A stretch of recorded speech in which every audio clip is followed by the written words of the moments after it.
nous sommes maintenant dans la cabine de peinture qui est presque en fonctionnement, hein. Le ventilo tourne, je ne sais pas si vous l'entendez. J'ai mis également mon chauffage infrarouge de 2000 watts en marche, en fait pour tempérer la cabine.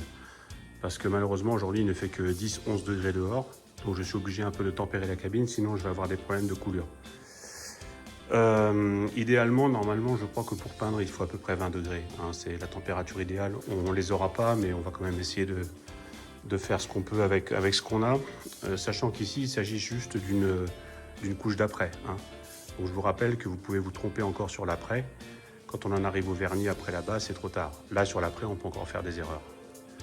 Bon, je vais la dégraisser une dernière fois, hein, avec le produit que je vous avais présenté déjà. Il est ici. Et j'en profite également pour vous montrer quelque chose que je ne vous avais pas encore montré, qui est en fait un équipement de protection, hein. Vous pouvez également acheter des blouses jetables, hein, j'ai un petit peu la flemme de la mettre aujourd'hui, mais normalement il existe des combinaisons ou des blouses jetables en coton, hein, très fin. Ça doit coûter aux alentours de 10 euros je pense. Et ça c'est une protection, on doit être aux alentours de 30, voilà. Avec des cartouches remplaçables, c'est pas mal. Indispensable, hein. Si vous peignez en cabine, il faut vous mettre ça, sinon vous allez réduire drastiquement votre espérance de vie, voilà. Bon, je vais dégraisser une dernière fois. Bon, bah là, j'utilise simplement voilà, un coton en microfibre qui est toujours utilisé pour la même chose, hein, donc pour le dégraissage des pièces avant peinture. Allez, c'est parti.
Donc je viens de sortir de la cabine, mon pistolet est là, il faut le nettoyer.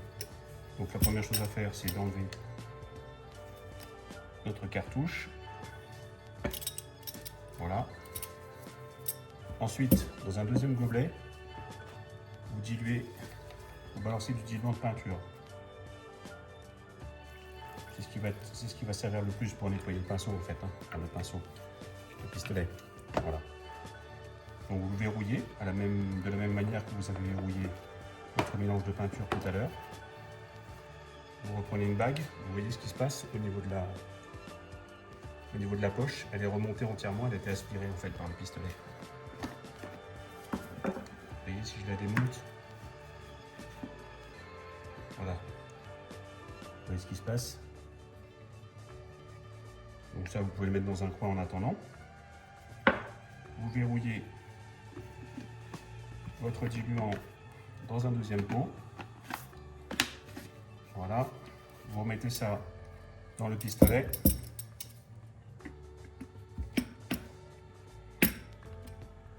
Et vous retournez dans la cabine à peinture pour projeter en fait tout le diluant qui est dans le système.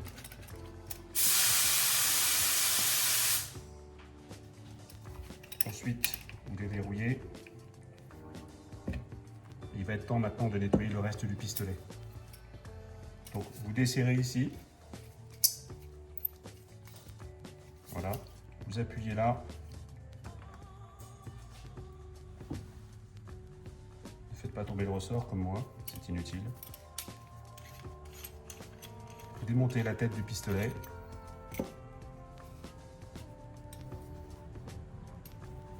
Et vous enlevez la buse. Voilà. En fait, c'est cette partie-là qu'il faut absolument nettoyer. Donc vous l'avez compris, l'intérêt de nettoyer à chaud, c'est que vous galérerez beaucoup moins à enlever la peinture. Voilà. Ça c'est nickel. On fait pareil avec la tête que j'ai mis dans le diluant. Vous pouvez éventuellement utiliser une soufflette de compresseur aussi si vous voulez. Si vous avez un doute sur un restant de peinture dans la tête, parce que vous voyez que c'est assez fin en fait. Les trous de pulvérisation, c'est par là que passe l'air en fait, sont très fins. Voilà, votre pistolet est propre. Reste maintenant à voir l'entrée. L'entrée pareil, vous pouvez la déverrouiller.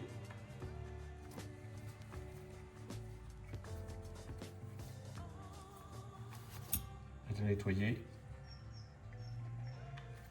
avec du diluant toujours. Donc vous aurez compris qu'il faut absolument investir dans une quantité industrielle de diluant parce que c'est ce qui va vous servir de nettoyer en fait. Alors il existe des nettoyants spécifiques aussi que vous pouvez acheter en bidon de 5 litres, 10 litres, 20 litres même je crois.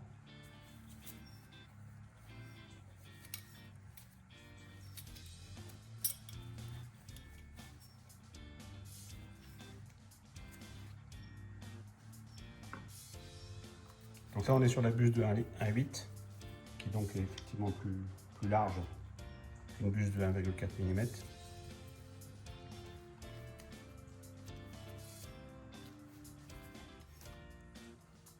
Voilà, on a un pistolet qui est prêt à recommencer en fait. Alors pour éviter de gaspiller, la poche qui vous a servi à projeter du diluant à travers le pistolet pour le nettoyer, vous pouvez la mettre de côté. Idem pour le couvercle, vous pouvez mettre le couvercle de côté. Ça vous servira ultérieurement pour vos autres projections, que ce soit la base, que ce soit de l'après ou que ce soit du vernis. Ça, vous mettez ça dans les poubelles, je ne sais pas où, dans les poubelles chimiques, mais je ne sais jamais où les jeter, donc je les emmène en déchetterie avec mon huile de vidange. Bon, il est le temps de voir ce que ça a donné. Bon, je suis plutôt satisfait. Vous pouvez voir qu'on a un après qui est plutôt bien. Je vais essayer de mettre de la lumière, voilà. En fait, c'est un après garnissant léger. C'est pas un après garnissant très lourd qu'on pourrait éventuellement utiliser pour réparer des clames de lotus. Alors, je vais vous montrer en dessous également le résultat de tout le travail de préparation. Donc voilà. Donc ici, on a bien de l'après qui est aux endroits que je veux peindre, puisque toutes ces parties-là ne vont pas être visibles, mais en tout cas vont être définitives. Et il faut absolument qu'elles soient recouvertes d'une bonne peinture et d'une couche de vernis. Voilà. J'espère que vous voyez tout ce que ça donne. Ah oui, j'ai oublié de mentionner qu'il faut être très, très souple pour faire de la peinture auto. Voilà. Donc l'ensemble est en train de se tendre gentiment sous l'effet de la lampe UV 2000 watts. Donc bon, la lampe c'est pas indispensable, hein, c'est juste parce que maintenant on est en intersaison, j'ai que 10 degrés dans la cabine, que je suis obligé de la mettre, sinon je n'en aurais pas besoin. Le premier aileron sur lequel j'avais fait mes essais, ça s'était très bien passé sans lampe. Voilà, donc là on a la même chose ici, j'essaie de mettre de la lumière. Voilà. Donc en fait l'après donne un aspect mat, qui sera en fait reponcé à l'eau, au papier 800. Alors voilà ce que donne l'après, une fois qu'il est sec. Là je vous le présente juste avant ponçage. Voilà, voilà ce qu'on obtient.